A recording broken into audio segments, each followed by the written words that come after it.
Muy buenas. ¿Cómo estás? ¿Cómo estás? Muy bien, igualmente. Yo estoy muy contento de cómo se están ejecutando las obras, cosa que es muy importante. Hay ahora una intensidad de la que no podíamos hacer gala durante los 2 últimos años y por lo tanto efectivamente veo que se va a acabar la obra en el plazo previsto, que será como de aquí a 11 meses, 10 o 11 meses. Por lo tanto, dos cosas. Yo estoy muy contento, en primer lugar. Segundo, las obras se están haciendo muy bien. Tercero, en este momento creo que es importante también decir que nosotros no tenemos ninguna desviación económica respecto al presupuesto del proyecto, después de 4 años y medio, y no se prevé ninguna para el final de las obras, como es natural. Esto es importante decirlo en los tiempos que corren. Y tercero, yo quiero dar las gracias al presidente y al alcalde porque en 3 meses han venido 2 veces, algo inusual, como ya lo dije, en los tiempos pasados.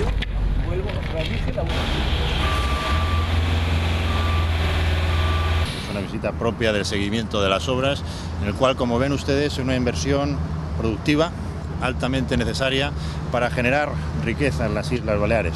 De hecho, tenemos demanda y así se nos ha hecho llegar.